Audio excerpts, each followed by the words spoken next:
Bom, é claro, hoje é um domingo muito especial e todo domingo de Páscoa eu tento, na medida do possível, ministrar sobre essa ideia, sobre o que é a Páscoa, sobre o porquê da ressurreição.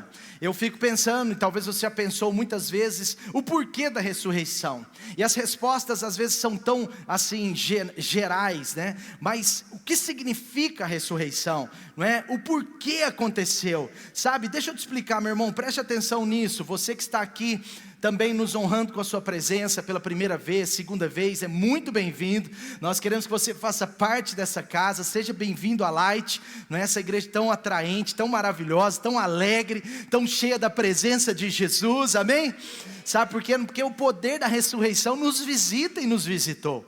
É maravilhoso estarmos juntos aqui nessa manhã, mas eu quero dizer a todos aqui, inclusive até a mim mesmo, sabe, tudo que nós vivemos como cristãos depende da ressurreição. Sabe, a vitória completa de Jesus não veio somente na morte, não acabou na morte, não é a morte de cruz somente que completa, mas a ressurreição é que completa a obra redentora de Jesus Cristo na minha e na sua vida, amém? A Bíblia diz que o Espírito Santo, outra coisa, eu vou falar algumas coisas nessa introdução para você entender. A Bíblia diz que o Espírito Santo de Deus é quem ressuscitou Jesus. Você sabia que o mesmo Espírito que ressuscitou Jesus, hoje habita na vida daqueles que creem? Tem o poder da ressurreição dentro de você, se você crê em Jesus, se você tem uma experiência com Jesus, se você já disse sim para Jesus, o mesmo Espírito que ressuscitou Cristo Jesus está dentro de nós, amém? Isso está em Romanos 8, no versículo 10 e 11 diz assim: mas se Cristo está em vocês, o corpo está morto por causa do pecado, mas o Espírito, está falando do nosso, está vivo por causa da justiça. Agora olha só o versículo 11, diz assim: se o Espírito, aqui é o Espírito Santo, se o Espírito daquele que ressuscitou Jesus dentre os mortos habita em vocês, aquele que ressuscitou a Cristo dentre os mortos também dará vida aos seus corpos mortais por meio do seu Espírito Santo, do seu Espírito que habita em vocês, amém? Portanto, preste atenção, a vida cristã, quando você recebe o Espírito Santo, você está recebendo esse poder que não tem limites, e a ressurreição de Jesus é fruto disso. Então tudo que você vive no Evangelho, tudo que você vive com o Espírito Santo, aponta para a ressurreição de Jesus, amém?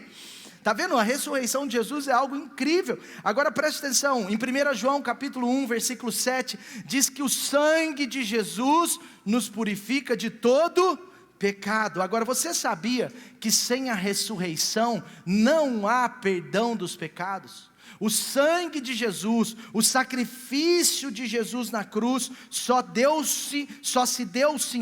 teve sentido se tivesse e houve a ressurreição do terceiro dia, amém? Por isso que você vê que a cruz, todo mundo viu Jesus morrer, mas nem todos viram Cristo ressurreto.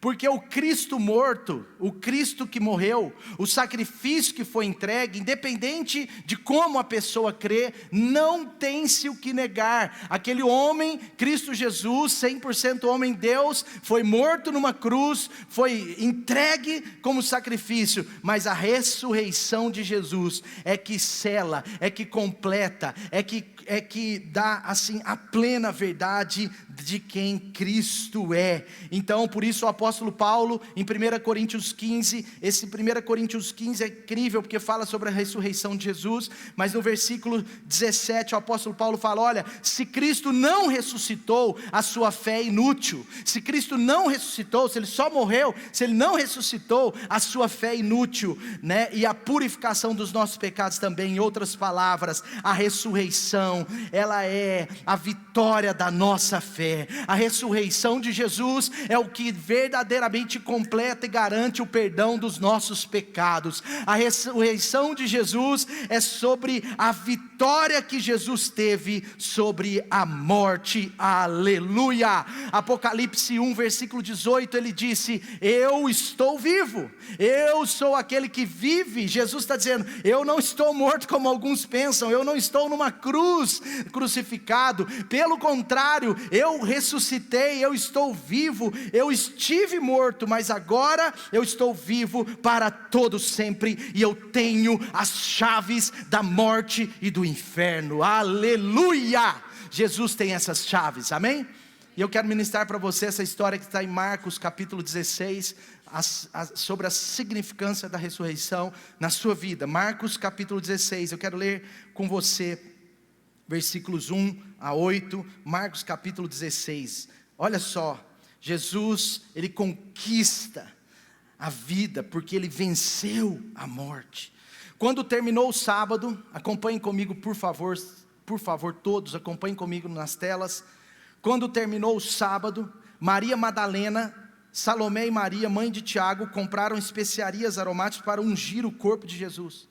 Essas mulheres investem um recurso, elas estão vendo Jesus ali na sua mente morto, e elas achavam que chegariam lá no domingo, e elas ungiriam, elas tratariam, elas cuidariam do corpo do Cristo. Agora olha só, no domingo bem cedo, nascendo o sol, elas se dirigiram até o sepulcro, e perguntavam umas às outras: quem removerá para nós aquela pedra que está na entrada do sepulcro? A pedra era grande, era pesada, e elas já estão preocupadas com o primeiro passo daquela obra ungidora, né? Daquela obra de cuidado do corpo de Cristo. Mas quando foram verificar, viram que a pedra, que era muito grande, já havia sido removida. Aleluia! Entrando no sepulcro, elas viram um jovem vestido de roupas brancas, assentado à direita, e ficaram amedrontadas. E ele disse: não tenham medo, vocês estão procurando Jesus, o Nazareno, que foi crucificado na sexta-feira, mas ele ressuscitou, ele não está aqui. Vejam aí o lugar onde o haviam posto. Agora vocês precisam ir, digam aos discípulos dele. Era um anjo que estava comunicando com elas, digam aos discípulos dele e a Pedro. Olha o destaque, Jesus está dando um bônus para Pedro, porque Pedro tinha sido daqueles 11, o que quase, vamos dizer, traiu Jesus. Pedro tinha sido daqueles 11, o que negou Jesus com medo da morte, com medo de ser pego. E agora Jesus dá um salve, né? Jesus fala: dá um destaque para Pedro, fala com todos eles, mas com Pedro você fala de maneira assim, bem olhando nos olhos, por favor, né? Que aquele Cristo, que 3 dias atrás ele negou com medo de alguma coisa, ele está vivo. Alguns dizem também que ele pediu para falar com Pedro também, porque Pedro provavelmente nesse momento, agora seria o líder deles ali, não é? Ele está diante de vocês e vai para Galileia, lá vocês o verão como ele lhes disse. Agora olha o versículo 8, tremendo e assustadas, as mulheres saíram e fugiram do sepulcro, e não disseram nada a ninguém, porque estavam amedrontadas. Elas saem, fogem, ficam confusas, estão preocupadas, estão com medo, estão sem saber agora exatamente o que tinha acontecido, e elas estão assim nessa situação. Mas olha que incrível o versículo 9, eu amo esse texto. Olha o que diz o versículo 9, quando Jesus ressuscitou, na madrugada daquele dia, ele apareceu primeiramente, não unicamente, mas primeiramente, a Maria, o quê? Madalena, que havia expulsado, pouco tempo atrás, sete demônios. Quando ele foi e contou aos que com ele tinham estado, eles estavam lamentando e chorando. Ela foi e contou que tinha estado com ele, né? E eles estavam lamentando e chorando. Quando ouviram que Jesus estava vivo, e fora visto por ela. Então ela foi lá e contou a Maria Madalena. Só que quando eles ouviram aquilo, principalmente talvez vindo para uma mulher, e ainda era Maria Madalena, tinha acabado de ser liberta, será que essa mulher está vendo coisas? Será que ela foi visitada mesmo por Jesus? Será? E olha só o que aconteceu, quando ouviram que Jesus estava vivo e fora visto por ela, não creram. Depois Jesus vai e aparece a eles, a dois deles, no caminho lá de Emaús, aparece a dois deles no caminho do campo. Eles voltam, relatam aos outros, mas também nestes eles não, está comigo aí? Eles não creram. Marcos 16, por favor, versículo 13. Versículo 14. Mais tarde, apareceu aos 11, enquanto eles comiam, censurou-lhes a incredulidade e a dureza de coração, porque não acreditaram nos que o tinham visto depois de... Gente, eles não acreditavam por nada. Maria Madalena chega, conta a história, não cremos. Dois deles estavam no caminho de Emaús, viram o próprio Senhor Jesus, demoraram para crer, creram, viram Jesus, correram, olha, nós vimos, Ele está vivo, Ele está andando entre nós, não cremos. Eles não acreditavam. Agora vejam só, tem uma causa, tem uma história, olha só. Mais tarde Jesus apareceu aos 11, enquanto eles comiam, e ele censurou-lhes, algumas palavras dizem, ele repreendeu, ele corrigiu a incredulidade e a dureza de coração, porque não acreditaram nos que o tinham visto depois de ressurreto. E aí Jesus disse para eles, quando eles acreditaram, vão pelo mundo, prega o evangelho, quem crer for batizado será salvo. E no versículo 20 diz, os discípulos saíram, pregaram por toda parte, e o Senhor Jesus cooperava com eles, confirmando-lhes a palavra com os sinais que o acompanhavam. Aleluia! Sabe uma coisa, eu quero tirar algumas verdades desse texto sobre o porquê da ressurreição para mim e para você. O que significa de verdade, de fato, a ressurreição de Jesus para a humanidade? Olha que incrível. Eu não sei se você lembra disso, mas Jesus, a Bíblia diz que quando Jesus morre, você vê essa história em Mateus, você vê essa história em João, a Bíblia diz que Jesus foi lá no mundo dos mortos. Por isso que em Efésios o apóstolo Paulo e também o 1 Pedro, o apóstolo Pedro, eles tentam dar a ideia, e eu creio nisso, que Jesus ele foi lá no inferno, ele busca as chaves. Jesus agora vitorioso sobre a morte, Jesus agora tinha entregado a sua vida com morte de cruz, e a Bíblia diz, principalmente em Lucas 16, a palavra de Deus conta aquela história de Lázaro, e fala que tinham dois lugares, o mundo dos mortos, e o mundo dos mortos no seio de Abraão. Em outras palavras, aquelas pessoas, lá até esse momento no Velho Testamento, muitos teólogos creem assim, que tinham morrido, ainda não tinham ressuscitado.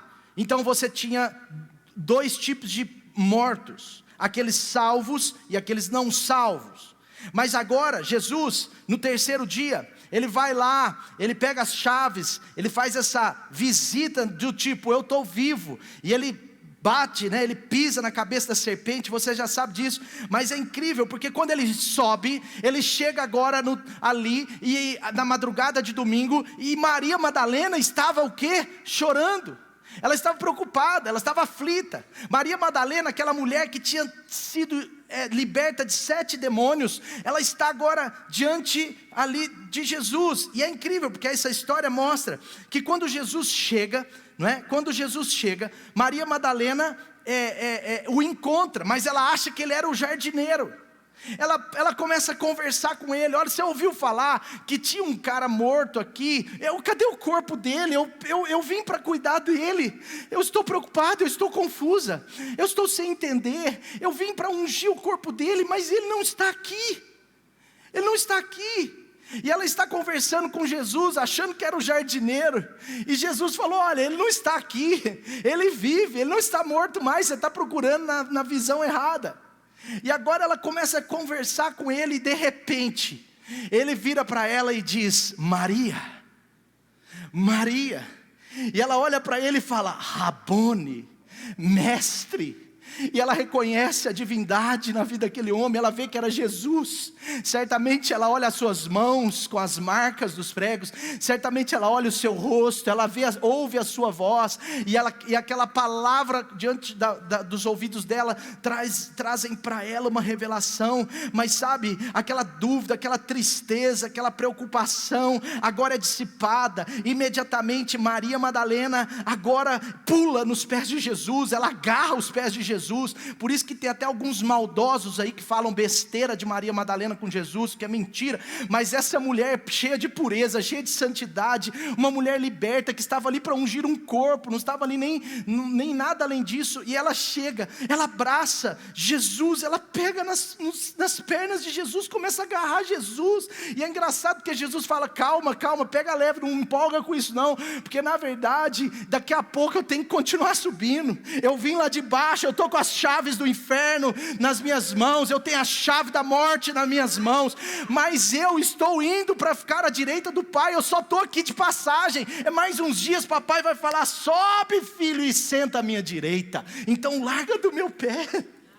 Só que Jesus falou isso no amor, na boa. Jesus ele se enche de compaixão por essa mulher, sabe? Agora tem um propósito em Deus escolher aparecer pela primeira vez depois que ele ressurge dos mortos a ela, porque Jesus agora está nascendo de novo.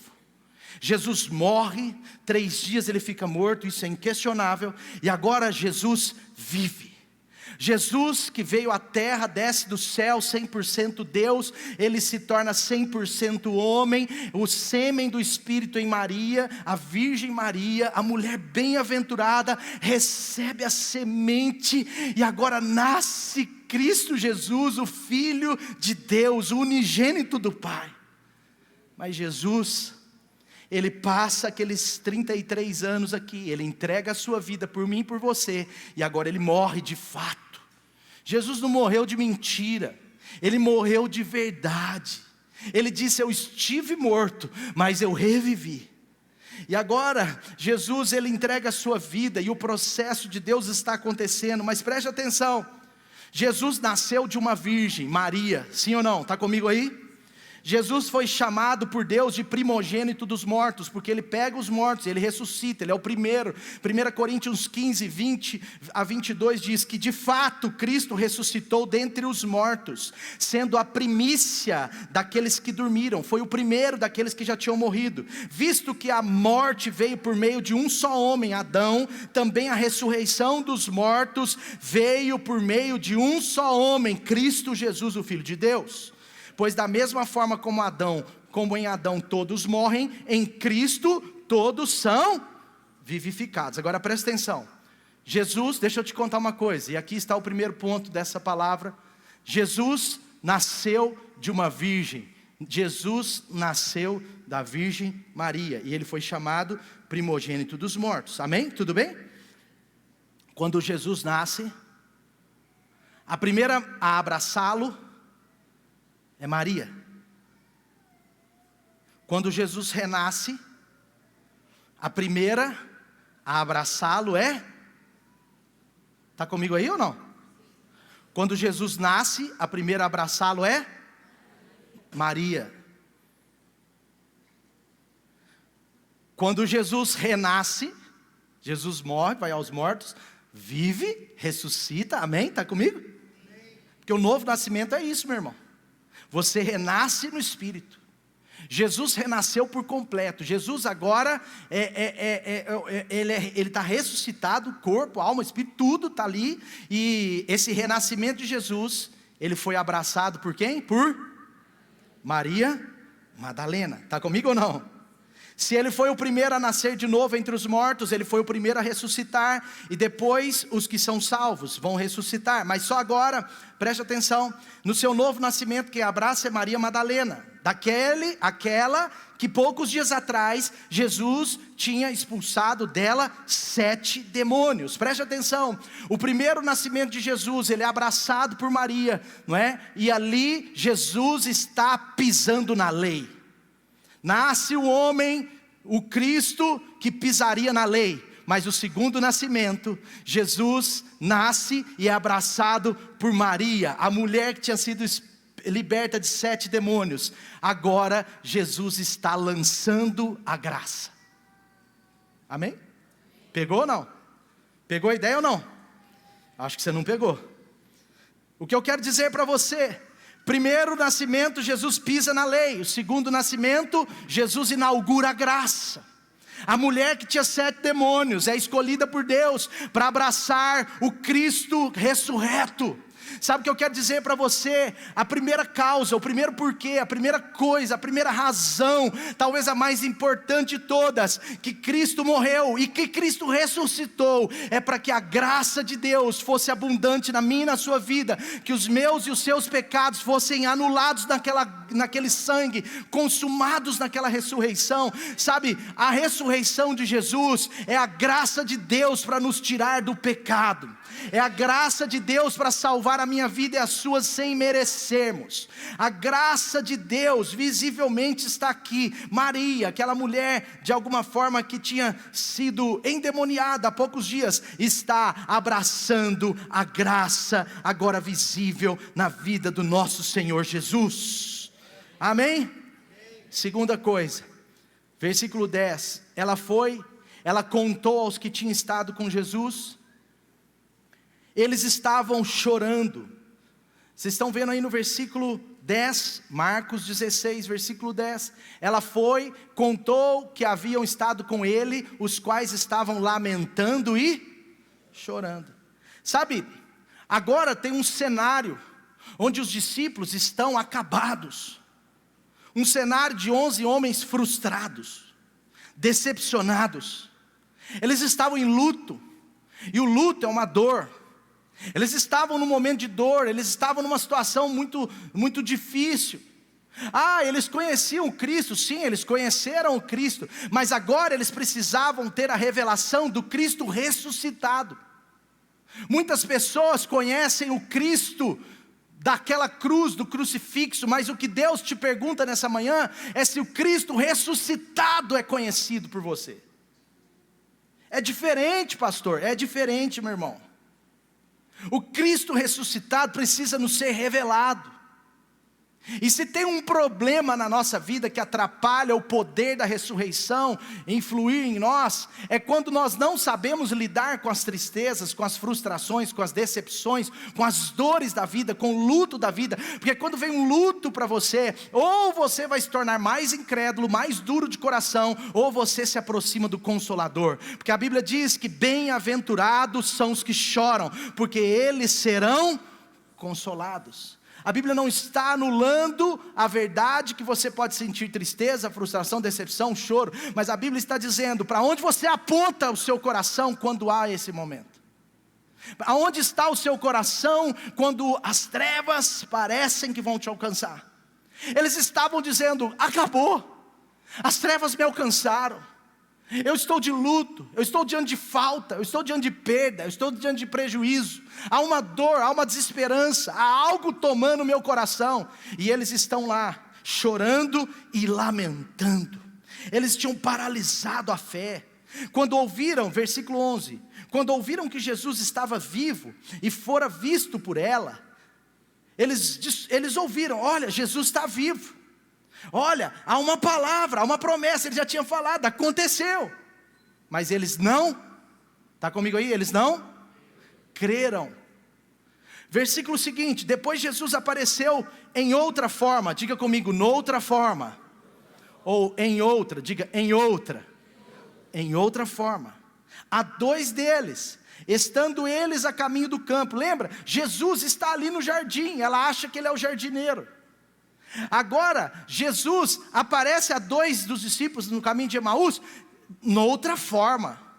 Eu não sei o que é outra forma, mas o problema é que quando o nosso coração está possesso de dores, de governos emocionais negativos, de situações de luto que deveriam ser vistas com outros olhos, o problema é que a gente não vê as outras formas de Deus fazer o poder da ressurreição em nós.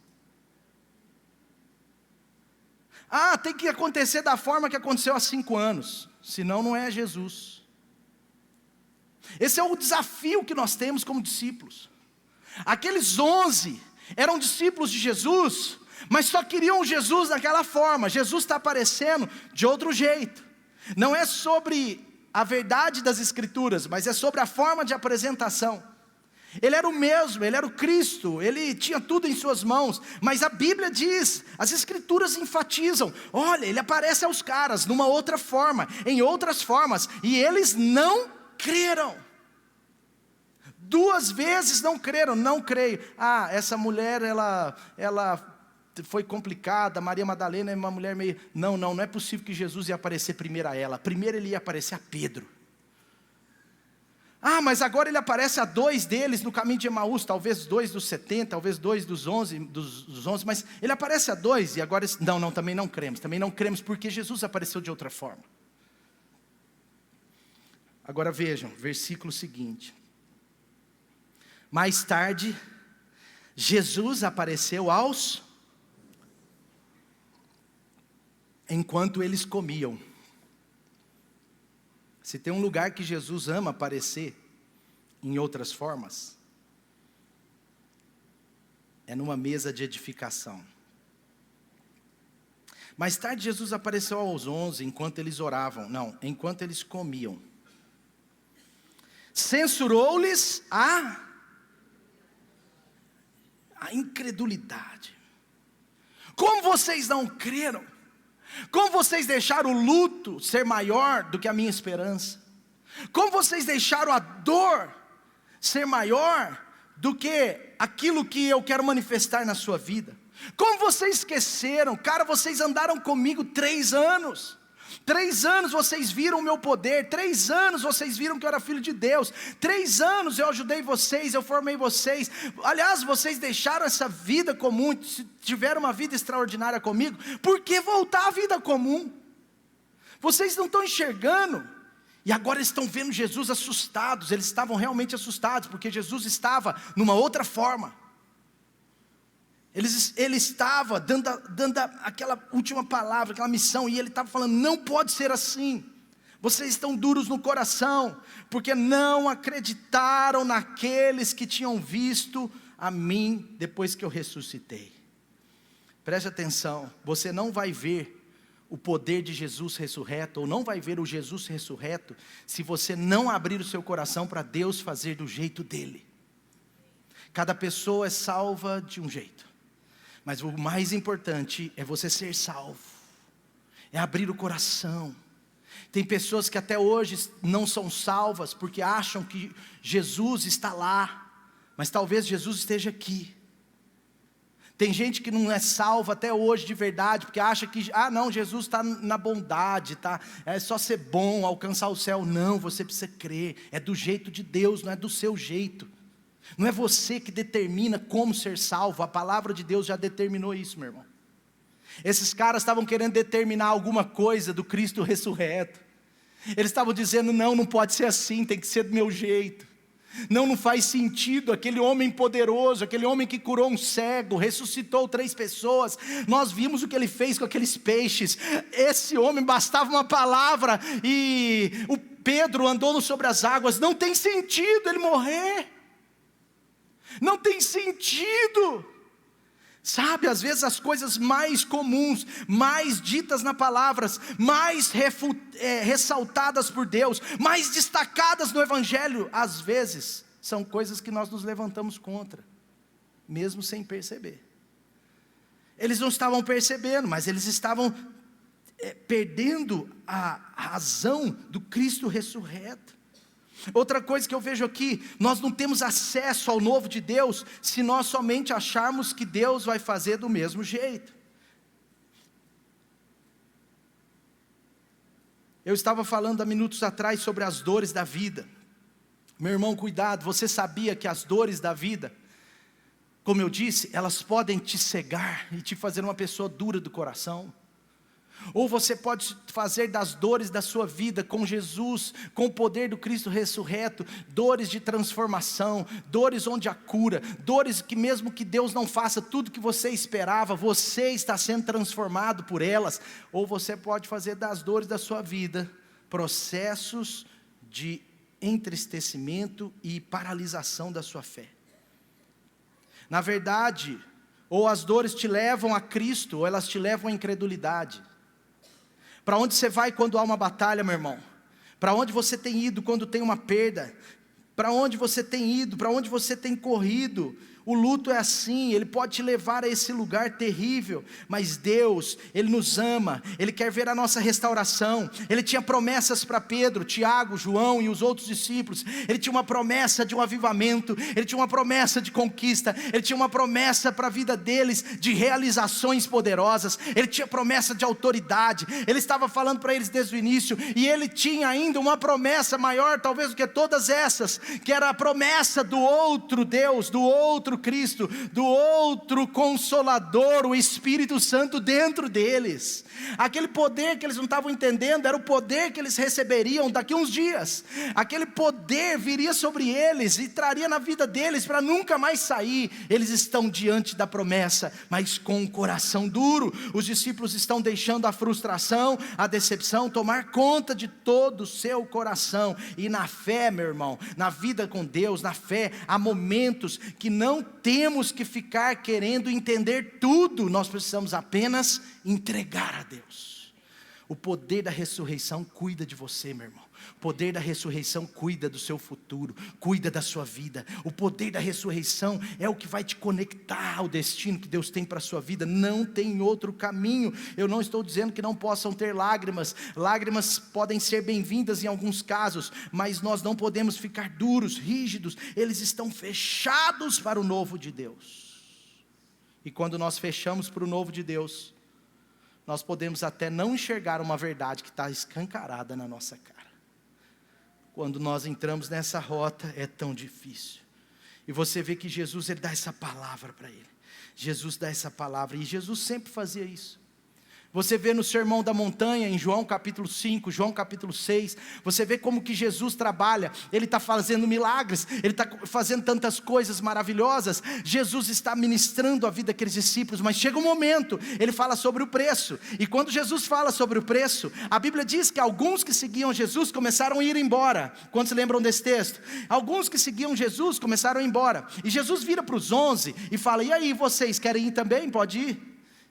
E eles ficam um olhando para o outro, e Pedro, graças a Deus, Pedro tem a palavra revelada, e ele diz: para onde nós iremos, se só o Senhor tem as palavras de vida eterna?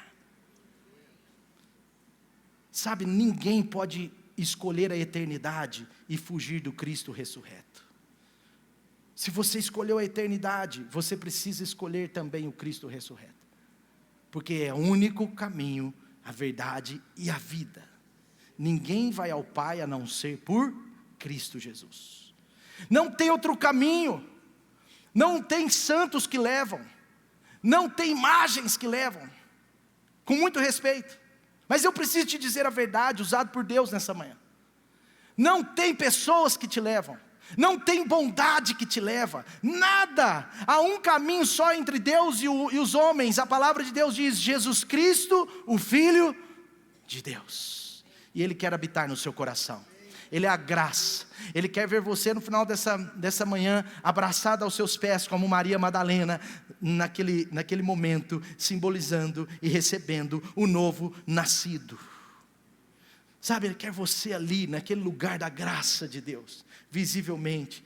E eu falo com você de verdade, que às vezes pessoas, mesmo no meio da fé, não enxergaram Cristo ressurreto de verdade, porque acabam tendo medo do que Deus está fazendo, do que Deus vai fazer. E em João 6, nós vemos que Pedro, ele dá essa palavra: se só tu tens as palavras de vida eterna, aleluia, aleluia, aleluia.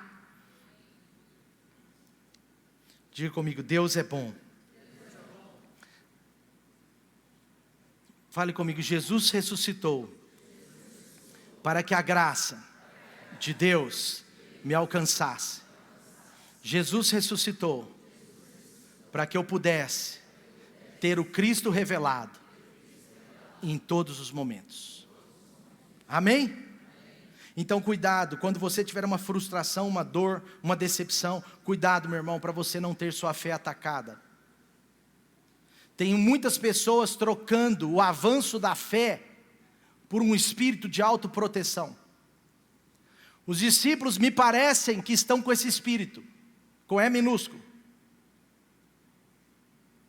Me parecem que alguns estavam preocupados com a sua própria dignidade, com a sua autobiografia, com o que poderia acontecer. Eles estão num momento difícil, mas é justamente nesses momentos que algumas pessoas trocam o avanço na fé pela sua própria proteção.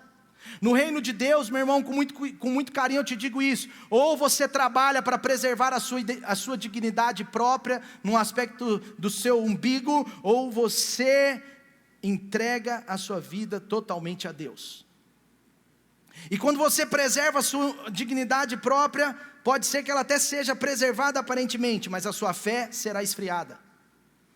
Quem está muito preocupado em o que acham de mim, eu não posso me desgastar por isso, é melhor não me posicionar nisso. Quem está muito assim no reino de Deus vai acabar em algum momento sendo advertido pelo Senhor. Em algum momento ele vai virar e vai falar: por que essa incredulidade? Por que essa dureza de coração? Sendo que eu quero fazer algo novo na sua vida. E enquanto não acreditaram na ressurreição, no poder, nas promessas de Deus, aqueles discípulos não foram liberados por Jesus. Eles estavam presos a crises emocionais, eles estavam dotados, assim, lotados de ansiedade, eles estavam entregues às pressões. Eles não souberam lidar naquele momento, eles não souberam lidar com aquele momento de pressão. E por favor, não sejamos tão inocentes. Eu não estou dizendo que era fácil, nós temos que nos colocar no lugar daqueles homens de Deus, daqueles 11 homens. Mas eles estavam possessos de algo que os tirava os olhos de Jesus e os ouvidos das palavras. Porque Jesus tinha falado coisa demais, Jesus já tinha prometido para eles, Jesus já tinha falado que iria morrer, que depois iria ressuscitar. Pedro até tentou se levantar contra isso, falou: não, Jesus, você não vai morrer, vira essa boca para lá. Mas Jesus falou: vira a sua, você está sendo usado pelo diabo. E Pedro se reteve. Então eles já discutiam esse assunto, eles já tinham palavras sobre aquele momento, eles já tinham promessas na vida deles, não é? Jesus já tinha prometido tanto para aqueles 11, eles tinham tantas coisas já sabidas, aprendidas com Deus. Eles tinham 3 anos com Jesus, meus irmãos, cheios de fé, de milagres, de palavras. E o problema é que toda vez que nós estamos numa situação difícil, guarde isso, seja interiormente ou exteriormente, o inimigo ele trabalhará duro. Ele vai trabalhar com intensidade para manter os nossos olhos nas tempestades, no luto, na dor. Ele vai trabalhar para tirar os nossos ouvidos da palavra, sabe? Aqueles homens, 3 anos, meus irmãos, já tinham passado tudo com Jesus. Eu me lembro de Pedro naquele barco. Pedro, ele tem um sentido. Jesus está se aproximando, olha que incrível. Jesus está se aproximando, numa outra forma. Eles estavam acostumados com Jesus em terra. Agora eles estão numa tempestade e Jesus se aproxima andando sobre as águas. O mesmo Cristo, o Senhor, mas está se manifestando a Pedro, Tiago e João numa outra forma. Jesus está ali com os discípulos e eles começam: é um fantasma, sujou, o que é aquilo? Meu Deus! E agora Pedro cria uma ideia, Pedro falou: pode ser Jesus. E se for Jesus? E se Jesus estiver nessa tempestade? E se Jesus permitiu estarmos aqui nesse momento? E se Jesus permitiu passarmos por isso? Pode ser Jesus. E um outro discípulo falou: não é Jesus. O outro falou: não sei, pode ser, não pode ser. Mas Pedro ficou: pode ser. E agora Pedro fala: se tu és o Cristo mesmo, manda-me ter contigo. Ou seja, libera uma palavra sobre a minha vida. E Jesus fala: Pedro, pode vir. E Pedro, cheio da graça de Deus, com os olhos fitos em Jesus, com os ouvidos atentos à palavra de Jesus, Jesus dizia: vem Pedro, vem Pedro. Aí um discípulo no barquinho falava assim: não vai não Pedro, vem Pedro. E um lá no barquinho fala: você vai mesmo Pedro? Aí um mais politicamente correto falava assim: é Pedro, vai, né? Sua vida não vale nada mesmo, se você afundar ele deve te pegar. E eles estão tudo ali falando na orelha dele. Mas Pedro está com os olhos fixos em Jesus. Ele está com os olhos fixos. Jesus não estava andando sobre aquelas águas como homem. Ele estava andando sobre as águas 100% homem, 100% Deus. Havia um poder na vida dele, o poder da ressurreição. Jesus está andando e Jesus vira: Pedro, vem. E Pedro, com os olhos fixos em Jesus, com os ouvidos atentos à sua palavra, Pedro andou sobre as águas. Aleluia. Mas o diabo não fica feliz. E ele deve ter usado Tomé. E Tomé deve ter falado: Pedro, tudo bem, você está andando mesmo, mas você já reparou a força dos ventos? É questão de minutos para você afundar, Pedro. Eu acho, isso eu que estou falando, meu irmão. Tá? É a minha versão, né, acrescentada. Misericórdia. Mas sabe, alguma voz fala no ouvido de Pedro. E agora o apóstolo naquela discípulo, o discípulo Pedro, agora a Bíblia diz que ele olha a força dos ventos. Agora Pedro tira os olhos da fé, tira os olhos do Cristo ressurreto, tira os ouvidos da palavra de Deus, e ele coloca a sua atenção ao seu redor. E quando ele coloca a sua atenção ao seu redor, quando ele dá energia, quando ele dá ouvidos a outras vozes, quando ele dá aos olhos aquilo que não podia ver, ou não precisava ver, a Bíblia diz que Pedro começou o quê? A afundar. Pedro começou a afundar. Sabe o que eu quero dizer para você com muito carinho? Mas preste atenção. Toda vez que você estiver diante de situações difíceis, toda vez que você estiver numa situação difícil, o inimigo vai trabalhar duro para colocar os seus olhos nas circunstâncias, e para colocar o seu coração amarrado às dores, para colocar você amarrado às decepções. O inimigo é especialista em maximizar as dores e minimizar a esperança. Mas Jesus, Ele cura a sua dor, Ele liberta você, Ele tira o mal da sua vida por completo, e Ele vem com o poder ressurreto para te levar às promessas poderosas que Ele tem para a sua vida. Ele faz isso, sabe? E agora, para finalizar, você vê que mesmo, você vê nessa história que Jesus é tão firme com eles, e mesmo, eu creio que mesmo se eles tivessem ali, se eles tivessem esquecido tudo, perdido tudo, os planos de Deus não mudariam. Graças a Deus, Jesus vem, depois vem o Espírito Santo, e você vê como que Deus é o mesmo. No Pentecoste, Ele apareceu de uma forma que nunca tinha aparecido antes.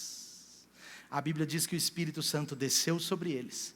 Eles foram cheios do Espírito. Eles falaram em outras línguas, eram como línguas de fogo descendo do céu. E aquele lugar até tremeu. E não era outro Cristo, era o mesmo, agora o Espírito Santo vindo sobre eles. Amém? Esse é o desafio que nós temos como crentes. Porque nós queremos que o Deus que fez de uma forma há 7 anos, faça o mesmo da mesma forma esse ano. Esse é o desafio dos avivamentos. Esse é o desafio, porque quando há um avivamento, quando você vê, por exemplo, um avivamento em Toronto, falando rapidinho disso, talvez nem todos saibam, mas teve um grande avivamento em Toronto que durou décadas, até hoje tem um pouco lá, mas durou décadas, e você vê que esse avivamento em Toronto, ele tinha só um padrão lá em Toronto, as pessoas entravam no auditório, já não conseguiam nem se manter de pé, era uma unção tão poderosa, tanta graça de Deus, tanta unção, as pessoas não paravam de rir, outros não paravam de chorar, tantas manifestações do Espírito Santo. Mas preste atenção, daquele avivamento em Toronto, você tem pessoas com ministérios absurdamente diferentes em toda a terra. Inclusive, é um pastor que eu conheço aqui em Belo Horizonte, tem um estilo de igreja, ele é fruto daquele avivamento. Você vê tantas pessoas como Reinhard Bonk, como Bill Johnson, com tantos homens de Deus, com ministérios diferentes, atuações diferentes, outra pegada, mas sobre o mesmo Espírito, com o mesmo Deus, frutos do mesmo avivamento. Sabe por quê? Deus quer fazer na sua vida. Deus tem promessas maravilhosas para cada um de nós aqui. Mas eu e você precisamos inclinar os nossos olhos e os nossos ouvidos ao poder do Cristo ressurreto. Deus não quer pessoas que falam, eu não creio. Agora é de outra forma. Agora mudou. Agora é outra série. Agora é outro jeito, agora mudou a cor, agora mudou a luz, agora mudou o líder da minha célula, agora mudou. Não, preste atenção, Cristo em nós, a esperança da glória. Aleluia. Cristo em nós, Ele é o mesmo hoje e para sempre. Amém? Hoje e para sempre. Eu quero concluir, fica de pé no seu lugar, versículo 16, preste atenção, não sai agora. Versículo 16, olha meu irmão, aprenda hoje, preste atenção, aprenda hoje a reconhecer a voz de Jesus e o poder de Deus nas tempestades. Se você quiser experimentar o poder de Jesus Cristo ressurreto, você precisa aprender hoje, não esquecer da palavra de Jesus nos momentos sombrios. Quando você passa momentos difíceis, com os olhos em Cristo, com a palavra de Jesus na sua vida, meu irmão, está por vir na sua vida um poderoso avivamento. Era o que esperava esses caras. Era o que esperava esses caras. Louvado seja Deus.